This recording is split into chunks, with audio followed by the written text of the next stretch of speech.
오늘 저는 감사는 기적을 낳는다 이와 같은 제목으로 여러분과 함께 하나님의 말씀의 은혜를 나누길 원합니다. 오늘 성경 요한복음 6장 8절에서부터 13절까지는 예수님께서 큰 기적과 은혜를 베푸신 놀라운 사건에 대한 이야기가 나옵니다. 우리가 잘 아는 것처럼 오병이어 하나님께서 보리떡 5개와 물고기 2마리를 가지고서 5,000명을 넘게 먹이시는 놀라운 사건이 오늘 기록되어 있는 것을 우리가 알 수 있습니다. 그런데 이런 놀라운 배경에는 하나님께서 함께 해주셨지만 그 시작은 바로 예수님께서 감사로 축사하신 이후에 놀라운 기적이 일어났다는 것입니다. 그러므로 오늘 저와 여러분이 감사로 하나님 앞에 기적을 낳는 믿음의 일꾼이 되시기를 주님의 이름으로 축원합니다.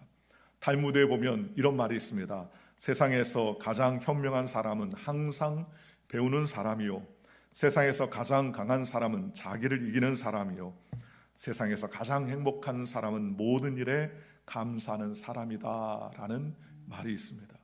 좋은 일에 감사하기는 쉽지만 그러나 안 좋은 일에 감사하기는 매우 어렵습니다. 성경의 위인들 가운데 감사를 제일 잘하는 사람 2사람을 뽑는다면 구약에서는 다윗이고 신약에서는 사도 바울입니다. 그들의 상황과 환경을 보면 도저히 감사할 수 있는 환경은 아니었습니다. 그럼에도 그들의 입술에서는요, 감사와 고백이 넘쳐났다는 사실을 우리가 알 수가 있다는 것입니다. 그러니 사랑하는 성도 여러분, 우리가 인생을 살다 보면 감사할 조건이 없을 때도 너무나 많이 있습니다. 병이 찾아오고 계획이 일그러지고 내 뜻대로 안 되고 예상치 못한 어려움을 닥칠 때도 너무나 많이 있다는 거예요. 그럴 때는 감사보다 불평이 먼저 나오고 낙심과 낙담이 먼저 나오게 되어 있습니다. 그런데 오늘 성경의 본문은 우리에게 깊은 영적인 그러한 지혜를 가르쳐 주시고 영적인 비밀을 가르쳐 주시더라는 것입니다. 오늘 저는 이 본문 말씀을 통하여서 하나님의 은혜를 나누게 합니다. 첫째로, 감사는 부족함에서부터 시작된다는 거예요. 여러분, 넉넉하기 때문에 감사한 사람 거의 없습니다. 어떤 사람이 시험으로 마을을 지나가면서 만나는 사람들에게 지나가면서 10,000원을 줬다고 합니다. 10,000원을 주면서 그 동네를 지나갔어요. 그 다음 주에도 그 사람이 지나가면서 만나는 사람들에게 10,000원을 줬습니다. 아무 이유 없이 10,000원을 줬습니다. 그리고 무려 4주를 그렇게 보냈습니다. 처음에는 다들 의아했습니다. 저 사람 왜 10,000원을 주지? 그렇게 생각을 했어요. 그런데 2번째, 3번째, 4번째 주가 지나가니까 그 사람이 지날 때마다 10,000원을 받는 게 당연했습니다. 그런데 이윽고 한 달이 지난 후에 그 사람이 지나갈 때 10,000원을 주지 아니하고 지나갔더니 사람들이 왜 오늘은 10,000원을 주지 않느냐? 그동안 항상 10,000원을 줬는데 왜 주지 않느냐?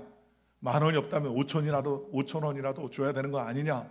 그러면서 원망하고 불평하고 시비를 걸게 되더라는 것입니다. 여러분, 감사는 넘쳐나서 하는 사람 별로 없습니다. 오히려 부족한 것에부터 시작된다는 거예요.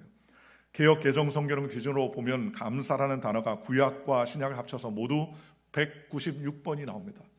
구약에는 132번이, 신약에는 64번이 나오는데 다른 단어들에 비하면 꽤나 많이 나오는 단어가 바로 이 감사라는 단어입니다. 구약의 39권 가운데 감사라는 단어가 모두 132번 나오는데 그중 39권 중에 가장 많이 언급된 그러한 감사가 언급된 내용이 있는 그러한 성경이 있는데 그 성경은 바로 시편입니다. 시편은 감사가 총 64번 나옵니다. 64번 나와요. 신약에서 가장 많이 나오는 성경은 사도 바울의 서신입니다. 성경에서 반복한다는 것은 강조한다는 것 의미가 아니겠습니까? 그런 관점에서 성경을 본다면 구약의 132번 중에 77번이 시편에서 나오고 신약의 64번의 감사 중에서 48번이 바울의 서신에서 나온다는 거예요. 그러니 구약에서 감사를 제일 많이 한 사람이 누구냐? 다윗이고 신약에서 감사를 제일 많이 한 사람이 사도 바울이었습니다. 그런데 우리가 중요한 사실을 깨달아야 되는 것은 우리가 다윗이 감사를 많이 하고 사도 바울이 감사를 많이 했는데 감사는 환경에서부터 나온 것이 아니라는 거예요. 사실 생각해 보십시오. 다윗은 가장 어려운 시기를, 고난의 시기를 많이 겪은 사람입니다.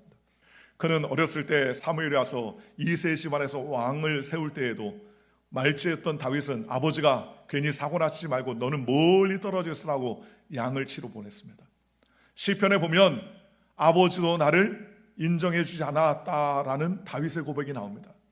그러니 집안에서도 왕을 세울 때 아버지 입장에서 첫째부터 형들을 다 그래도 조금이나마 왕이 될 재량이 있다고 생각했지만 다윗은 아니었다라고 생각합니다. 그리고 다윗은 그가 나중에 골리앗을 쳐서 이기는 놀라운 그러한 승전보를 올렸음에도 불구하고 다윗은 사울 때문에 고통과 고난을 겪고 어려움을 겪었던 그러한 인생이었습니다. 무려 10년이나 사울이 자신을 죽이려고 했고 고난을 제일 많이 겪었던 사람, 또 아들 압살롬이 자기를 죽이려고 했던 친족 중에 고난을 받았던 사람 중에 다윗이 상당히 많은 고난을 받았습니다. 우리가 잘 아는 것처럼 사도 바울은 둘째가라면 서러울 만한 고난을 많이 만났습니다. 예수 믿고 그는 복음을 전하다가 감옥에도 수차례 가고 또 매를 맞고 파선에 어려움을 당하고 광풍을 만나서 죽을 뻔한 일들도 상당히 많이 있고 동족들이 자신을 죽이려고 칼의 위험과 각종 배고픔의 위험 또 여러 가지 핍박과 고난 가운데 있었다고 성경은 말합니다. 그러니 불가능한 상황, 감사할 수 없는 상황에서도 오히려 다윗과 사도 바울을 보면 가장 감사를 많이 한 사람이라는 사실을 보면 환경이 좋았다고 감사가 나오는 게 아니라는 거예요. 오히려 결핍하고 어려움 가운데 있고 환란이 있었기 때문에 감사의 근거를 가질 수 있었다는 것을 우리가 알 수 있습니다. 그러니 감사는 언제부터 시작되느냐? 부족함부터 시작하는 거예요. 오늘 본문 오병이어의 사건, 수많은 무리들이 예수님을 따라왔지만 먹을 것이 없었습니다. 빌립은 계산합니다. 이 사람들을 다 먹이려면 200데나리온이나 되는 돈이 부족합니다 라고 말합니다. 그런데 안드레는 물고기 2마리와 보리떡 5개를 가지고 가서 예수님 이것이 얼마나 되겠습니까? 라고 이야기했습니다. 쉽게 말하면 사람의 눈으로는 도저히 불가능한 상황이다라는 것을 말하는 거예요. 그런데 그것을 예수님은 어떻게 합니까? 들고 감사했다라고 성경은 말합니다. 감사는 충분할 때 하는 것이 아니라 부족할 때 하는 것이라는 거예요. 예수님은 없는 것을 있는 것처럼 바라보며 감사했습니다. 순간 하늘의 능력이 임했었다는 사실을 우리는 성경을 통해서 알 수 있습니다. 우리의 인생에서도 보리떡 5개와 물고기 2마리밖에 없어 보일 때가 얼마나 많이 있습니까? 그럴 때에 먼저 우리가 하나님 앞에 감사하고 하나님께 영광 돌리면 주님께서 우리의 삶에 기적과 은혜를 베풀어 주시는 것을 경험하게 될 줄로 믿습니다. 두 번째로 우리가 생각할 것은 감사는 기적의 문을 여는 열쇠라는 거예요. 오늘 성경 본문 11절을 보십시오. 예수께서 떡을 가지사 축사하신 후에 앉아있는 자들에게 나누어 주셨다라고 성경은 말합니다. 이 축사했다는 말은 헬라어로 감사했다라는 말과 동일한 말이라는 거예요. 감사하니까 하나님께서 기적을 베풀어 주시고 감사하니까 하나님의 놀라운 역사가 나타나게 되었다는 것입니다. 바로 예수님은 충분한 다음에 감사한 것이 아니었습니다. 5,000명이 다 먹고 배부르고 등 따시고 배불렀을 때 아유 하나님 어려웠었는데 다행히 잘 끝나서 감사합니다 라고 후에 감사한 것이 아니었습니다. 예수님은 이게 모자라다 불평하지도 않으셨습니다. 이것으로도 충분하다라고 감사하며 하나님 앞에 영광을 돌렸다는 것입니다. 감사의 손길을 통해 부족이 풍성으로 바뀌어지고 결핍이 충만으로 바뀌어질 수 있었다고 성경은 오늘 우리에게 말씀해 주신 것입니다. 그러니 감사는요 하나님의 손을 움직이는 믿음의 행위라는 것을 우리는 잘 알 수가 있습니다.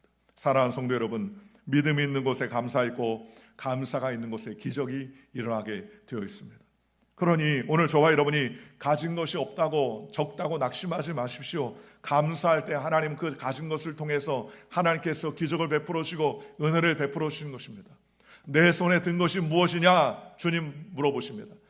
모세가 아무것도 할 수 없습니다. 저는 입술이 조나합니다. 저는 능력이 없습니다. 저는 나이가 많습니다. 라고 이야기할 때 하나님께서 그에게 뭐라고 말했습니까? 내 손에 든 것이 무엇이냐? 라는 말은 그럼에도 불구하고 네가 가지고 있는 것에부터 시작할 수 있다는 하나님의 말씀 아니겠습니까? 오늘 저와 여러분이 내 손에 든 것이 무엇인가 살펴보시기를 주님의 이름으로 축원합니다. 내가 없는 것을 통해서 감사하는 것이 아니라 내게 주어진 아무것도 아닌 것이지만 그것을 통해서 쌓여주는 것입니다. 모세의 지팡이를 손에 내렸더니 그것이 뱀이 되고 뱀의 꼬리를 잡았더니 다시 지팡이에 되었다.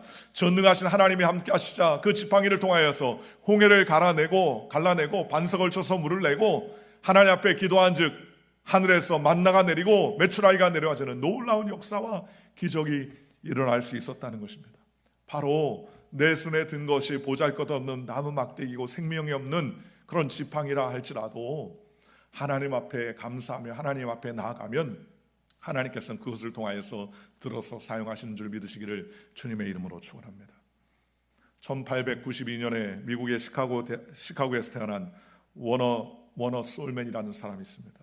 미국이 잘 아는 화가 중에서 한 사람이에요. 그의 대표적인 작품 가운데는 Head of Christ라는 그러한 작품이 있어요. 여러분들도 한 번쯤은 다 봤었던 작품입니다. 예수님의 초상화예요.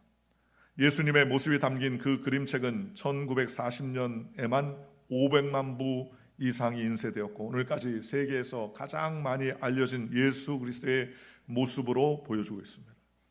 이 그림으로 솔맨은 가장 인기 있는 그런 화가가 되었습니다. 그런데 이 워너 솔맨이 이 그림을 그리게 된 계기가 있어요. 그는 1917년 결혼하고 얼마 안 된 나이에 중병에 걸리게 되었습니다. 정밀 진단한 의사가 그에게 사형 선고를 내렸는데 그 병이 당신의 병명은 임파선 결핵입니다. 당신의 생명은 길어도 석 달입니다 라고 그렇게 이야기했습니다. 아주 젊은 나이에 청천벽력과 같은 통보를 받았어요.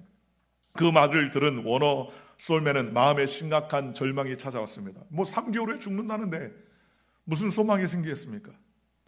그때 유명한 가수였던 그의 아내는 임신 중이었습니다. 그래서 워너 솔맨은 아내에게 더 미안한 마음을 가지고 있었어요. 왜냐하면 이제 아이가 금방 태어날 텐데 아이를 생각하면 자기가 죽고 난 다음에 아이는 아빠 없이 태어나고 아빠 없이 자랄 것 생각하니까 너무나 마음이 괴로웠습니다.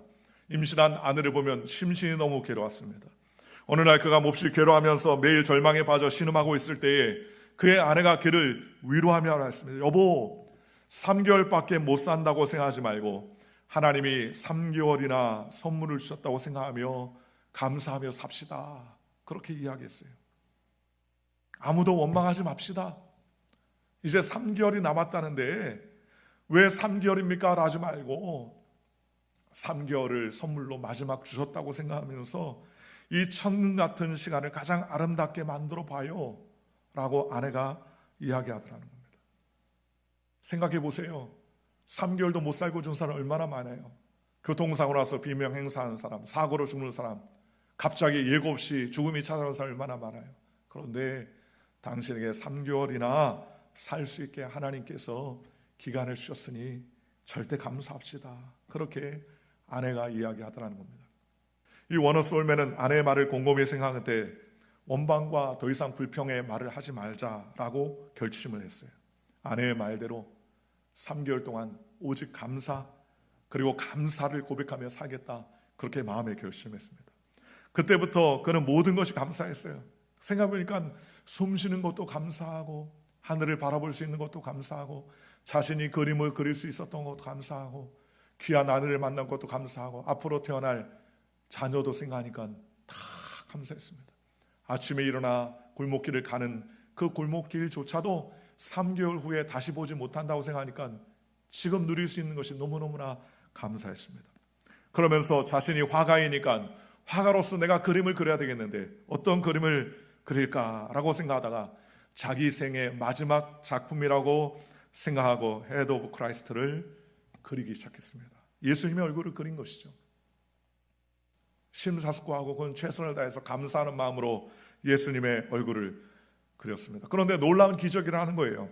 시한부 3개월이 지났는데 죽지 않았습니다. 4개월이 지났는데 죽지 않았습니다. 몸이 약해져야 되는데 몸이 오히려 더 건강해지더라는 것입니다. 그런데 병원에 가서 진단해 보았더니 임파선 결핵이 깨끗하게 사라졌다는 거예요. 그의 주치의였던 존 헨리는 너무 놀라서 말했습니다. 도대체 3개월 동안 무슨 약을 먹었기에 이렇게 깨끗하게 나았는가요? 워너 솔맨은 말했습니다. 나는 다른 약을 먹은 게 없고 굳이 약이라고 한다면 아내가 주는 감사하는 약을 먹었을 뿐입니다 라고 그렇게 이야기했습니다. 그러면서 이야기하자 주치가 손뼉을 탁 치면서 하는 말이 그게 바로 명약이군요. 감사는 최고의 항암제요, 감사는 최고의 해독제요, 감사는 최고의 치료제입니다 라고 하면서 그를 안아주더라는 것입니다. 여러분, 하나님 앞에 감사하면 하나님께서 기적을 베풀어 주시는 거예요. 기쁨으로 살아가는 자에게 놀라운 은혜를 체험하게 해주신다는 것입니다. 감사는 기적을 일으킵니다. 심각한 질병이 있습니까? 감사의 치료제를 먹고 마시길 주님의 이름으로 축원합니다. 혹시 심각한 문제와 어려움이 있습니까? 감사의 해결법을 사용해 보시기를 주님의 이름으로 축원합니다. 오늘 성경에 하나님께서 이와 같이 먼저 감사하니까, 예수님이 감사하니까 5천 명이 먹고도 12광주리가 더 남는 놀란 기적과 은혜를 베풀어 주셨다는 것입니다. 골로새 3장 15절 이렇게 말합니다. 그리스도의 평강이 너희의 마음을 주장하게 하라. 너희는 평강을 위하여 한 몸으로 부르심을 받았나니 너희는 또한 감사하는 자가 되라 라고 말씀해 주셨습니다. 감사하면 예수님의 평강이 그 사람의 마음과 생각을 지켜주시고 붙잡아 주신다는 것입니다. 그러니 마음도 평안해지고 하나님께서 놀라운 역사를 베풀어 주신다는 것입니다.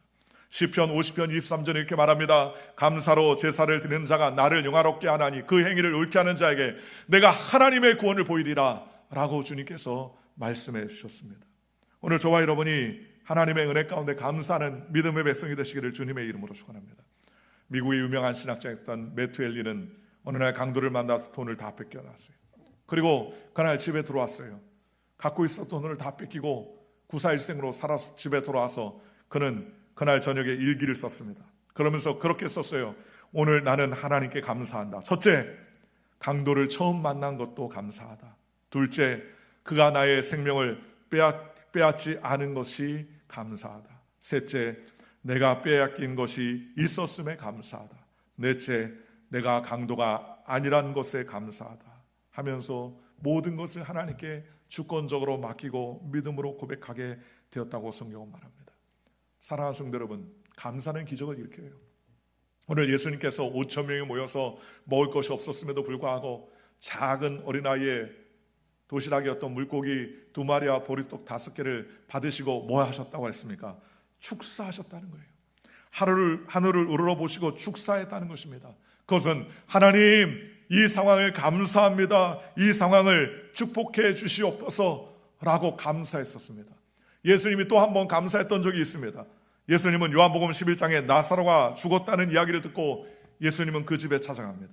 그런데 나사로가 벌써 죽어서 3일이 되어서 썩은 냄새가 나는 그러한 지경에 이르렀었습니다. 그런데 예수님은 베다니 마을 그 무덤 앞에 가셔서 그 돌문을 옮겨 놓으라고 명령했습니다. 마리아와 마르다가 예수님 지금 죽은 지 사흘이나 돼서 썩은 냄새가 납니다 라고 말합니다. 그때 예수님께서는 내가 하나님 말씀을 들으면 하나님의 영광을 보리라 라고 말씀했습니다. 돌문을 옮겨 놓았습니다. 욱신 뜨거운 열기 가운데 사람의 시체 썩는 냄새가 진동을 합니다.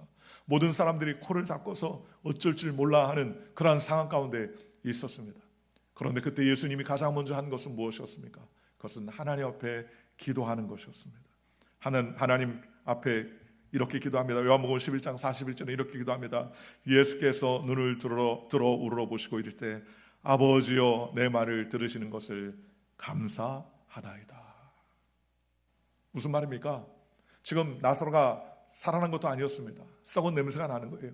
그런데 예수님은 하나님을 향해서 하나님 내 말을 항상 들어주신 것을 감사합니다 라고 먼저 감사의 기도를 하나님께 올려드렸습니다.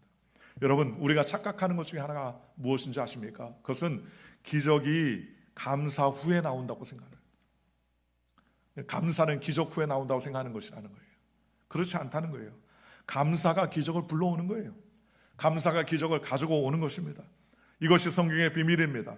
우리는 반대로 생각할 때가 너무나 많이 있습니다. 이 일이 이루어지고 나면, 이 기적이 보면, 내 기도 제목이 이루어지면 내가 감사할 것이다. 이런 좋은 일이 생기면 나는 감사할 것이다.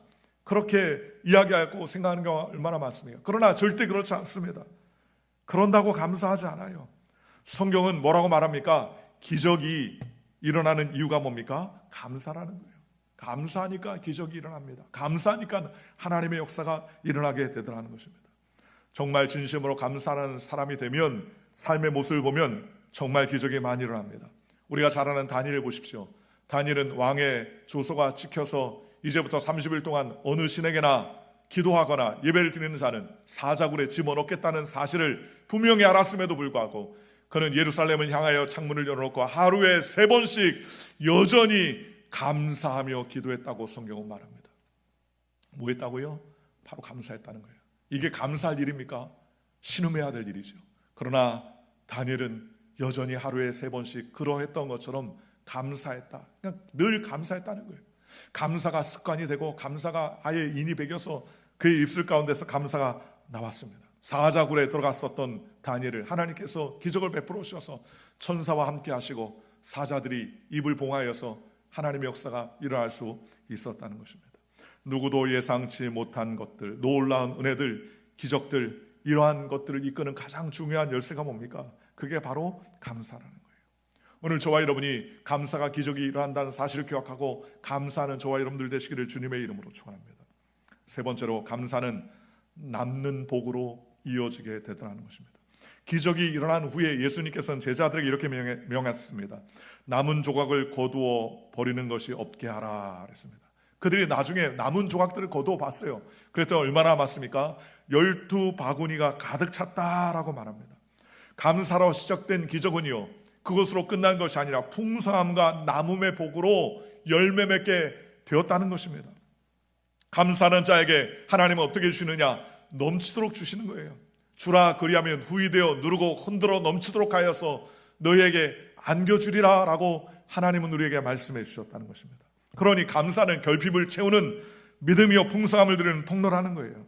오늘 저와 여러분이 항상 감사하며 하나님께 영광 돌리면 주님께서 기적과 은혜를 베풀어 주신다는 사실을 기억하며 하나님께 영광 돌리는 저와 여러분들 되시기를 주님의 이름으로 축원합니다.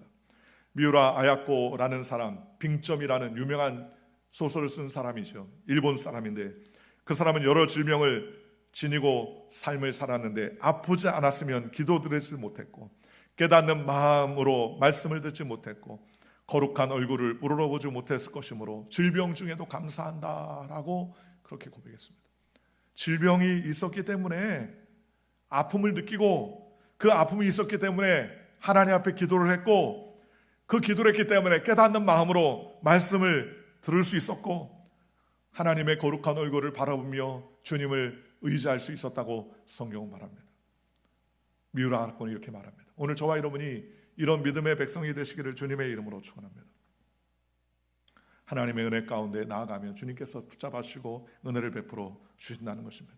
일본의 국민학교 4학년 때 이질이라는 질병으로 뇌성마비를 얻어 듣는 것과 보는 것과 눈꺼풀에 움직이는 외에 아무것도 할 수 없게 된 사람 우찌무라 겐조가 있었습니다.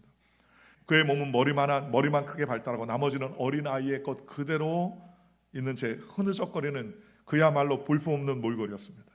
그에게는 어머니 한 분밖에 없었는데 어머니가 성경책을 머리맡에 펴두고 머리를 받쳐놓고 나면 돌아오기까지 그 장만 봐야 할 정도로 불편하였습니다. 그런데 그런 불편 때문에 그가 은혜를 체험하게 됐어요. 어느 날 고린도전서 12장을 읽어 내려가는 중에 주님이 사도 바울에게 내 은혜가 내게 족하도다 라는 말씀이 자기에게 하신 말씀인 것처럼 확 느껴졌습니다. 사도 바울이 자기의 병 때문에 그것을 해결해 달라고 하나님께 간구했지만 하나님께서 하신 말이 뭐였습니까? 내 은혜가 내게 족하다. 내 능력이 약한 데서 온전하여진다 라고 그렇게 하나님이 말씀해 주셨어요. 그는 그 말씀이 자기에 대한 말씀이라고 생각했습니다. 아, 내가 약한 것이 내 은혜가 내게 족하구나. 내 약한 것이 내가 온전하게 되는구나 라고 그는 생각을 하게 됐습니다. 그는 그때부터 자신의 삶을 저주하지 않고 감사하기 시작했습니다. 몸도 움직이지 못하고 손가락도 움직이지 못해서 혀로 자판을 집어갈 때 눈꺼풀을 윙크하는 방식으로 복음의 시를 쓰기 시작했었습니다. 그리고 시를 2편을 발표했습니다. 뒤늦게 책과 방송을 통해서 그의 시가 알려지게 되기 시작했는데 완악했던 일본인을 회개시키는 사도로 쓰시고자 하는 하나님의 선택임을 그는 깨닫게 되었습니다. 자신이 이렇게 변묘되기까지 어머니의 극진한 사랑과 헌신이 있었기 때문에 그는 회개하고 하나님의 은혜 가운데 위대한 하나님의 사람이 될 수 있었습니다. 그는 그의 시 중에 괴롭지 않았더라면 이란 시가 있어요. 그는 이렇게 말합니다. 만일 내가 외롭지 않았더라면 하나님의 사랑을 받아들이지 않았을 것을 만일 모든 형제 자매들도 괴롭지 않았더라면 하나님의 사랑은 전해지지 않았을 것을, 만일 우리 주님이 괴롭지 않았더라면 하나님의 사랑은 나타나지 않았을 것을 이렇게 말합니다. 오늘 사랑하는 성도 여러분, 우리가 감사하면 결과적으로 남아지고 풍성한 역사가 나타나게 되어 있다고 성경은 말씀하십니다. 하박국 3장 17절 18절 이렇게 말합니다. 비록 무화과 나무가 무성하지 못하며 포도나무에 열매가 없으며 감람나무에 소출이 없으며 밭에 식물이 없으며 우리의 양이 없으며 외양간에 소가 없을지라도 나는 야훼를 인하여 즐거하며 나의 구원의 하나님으로 인하여 기뻐하리로다 라고 말씀하고 있습니다. 사랑하는 성도 여러분, 우리가 하나님 앞에 감사할 때, 그때는 언제느냐? 가장 어려울 때, 가장 결핍할 때, 그때가 우리가 감사를 해야 할 때입니다. 감사는 기적을 하나님께서 가져오는 열쇠가 됩니다. 감사할 때 하나님께서 놀라운 충만과 은혜를 우리에게 베풀어 주십니다. 감사는 우리의 삶에 기적을 무는 열쇠가 되기도 하며, 감사는 남는 복으로 이어지는 축복의 통로임을 성경은 우리에게 말씀해 주고 계시다는 것입니다. 사랑하는 성도 여러분, 감사는 환경의 결과가 아니라 믿음의 선택이라고 말씀하고 있습니다. 예수님처럼 없는 것으로부터 감사할 때 하늘의 놀라운 기적과 은혜가 나타나게 되어 있다고 합니다. 힘든 상황 속에서도 감사하십시다. 작은 일에도 주님 이것 충분합니다. 이것을 통하여서 시작하겠습니다. 기도하십시다. 부족한 현실에서도 하나님이 함께 하시니까 감사합니다. 이런 믿음의 고백을 토해내는 저와 여러분들 되시기를 주님의 이름으로 축원하고, 오늘 저와 여러분의 삶 가운데서도, 우리 교우들의 삶 가운데서도 감사의 기적이 일어나는 저와 여러분들 되시기를 주님의 이름으로 축원하고, 하나님 앞에 감사할 때 더 큰 풍성한 역사가 나타난다는 사실을 기억하며 주님께 영광 돌리는 저와 여러분들 되시기를 주 예수의 이름으로 간절히 축원합니다. 기도하겠습니다. 좋으신 아버지 하나님 감사합니다. 하나님, 감사는 결핍할 때, 없을 때, 부족할 때부터 시작된다는 사실을 배웠습니다. 감사는 기적의 시작이요 기적을 푸는 열쇠이고 지름길임을 우리에게 말씀해 주심을 감사합니다. 감사를 통하여서 남는 축복이 있음을 우리에게 깨닫게 하여 주신 것을 감사합니다. 하나님, 없는 것을 통한하고 낙심하고 낙담하는 인생이 아니라 우리의 부족함에서도 감사할 것을 찾는 믿음의 귀한 백성들, 거룩한 주의 일꾼들 되게 우리 아버지 하나님 역사하여 주시옵소서. 날마다 새 힘을 더하시고 하나님께서 은혜 베풀어 주심을 믿사오며 거룩하신 예수님의 이름으로 감사하며 간절히 기도하옵나이다. 아멘. 할렐루야. 이 시간에는 우리 말씀을 생각하시면서 기도하십시다. 우리 한번 동성으로 기도할 때, 하나님, 우리는 부족하고 약합니다. 지혜 없고 미련합니다. 주님, 감사로 예배드리기 원합니다. 감사로 제사 드리는 하나님의 일꾼이 되게 하여 주시옵소서. 감사로 충만케 하여 주시옵소서. 감사가 기적을 일어나게 한다는데 주님, 내 마음 가운데 불평과 원망을 제하시고 감사의 열매를 가득 맺게 하옵소서. 우리 간절히 주여 삼창 통성으로 우리 하나님께 간절히 기도하시겠습니다.